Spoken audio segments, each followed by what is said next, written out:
নমস্কার। আয়ুর্বেদের উপর বিশ্বাস রেখে যারা আমাদের কাছে এসেছেন তারা আমাদের থেকে যে পরিষেবা পেয়েছেন সেই অভিজ্ঞতার কথা আজ আমাদের সাথে ভাগ করে নিয়েছেন। আমাদের পরিষেবার ফলে তারা যে ফলাফল পেয়েছেন এই ভিডিওর মাধ্যমে আমরা আপনাদের সামনে তুলে ধরছি। আমার নাম সুব্রত দে, আমি কেষ্টপুর থেকে এসেছি। আমার একদম 2025-এ ডাক্তার দেখে প্রথমে ইসিজি আর সিটি স্ক্যান করলো, তারপরে আমাকে বললো বায়োপসি করতে হবে।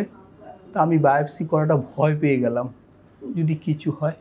তারপরে আমার বাড়িতে আলোচনা করলাম এবং আমাদেরই ফ্ল্যাটে আমারই উপরে একজন ছিলেন ভদ্রমহিলা, তারও এরকম কেস ছিল। সে ওই হায়দ্রাবাদে আয়ুর্বেদা হসপিটালে দেখাতো। আমার মিসেসকে সাজেশন দিল যে তুমিও গিয়ে ওখানে একবার ডাক্তারকে দেখাও। তখন আমি ওখানে গেলাম ওই মিয়াপুরে।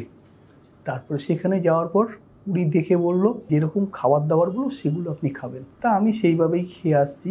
আমি সেই আজকে ডাক্তারের কাছে এসেছি, ডাক্তার আমাকে দেখবেন।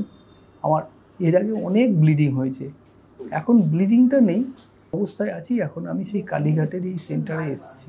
আমাকে ওখান থেকে উনি আমাকে ডায়েট চার্ট বলে দিয়েছে, তো আমার ভয় নেই, আমি খুব আনন্দে আছি।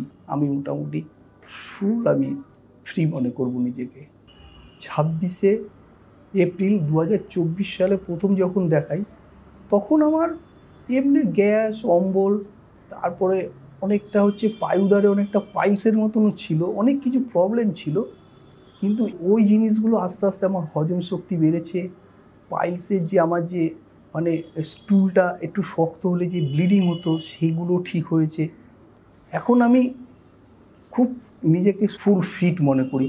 আমার মনের মধ্যে বললাম সেই শক্তিটা আছে, মনের মধ্যে আমার কখনো কোনো কিছু ভাঙেনি। দেখলেন তো, তাদের কথায় যে আত্মবিশ্বাস ফুটে উঠেছে সেটাই আয়ুর্বেদের জন্য সাফল্যের প্রতীক। আরও অনেকের জীবনে আয়ুর্বেদের আলো ছড়িয়ে দেওয়ার প্রচেষ্টা আমরা প্রতিনিয়ত করে যাচ্ছি। ধন্যবাদ।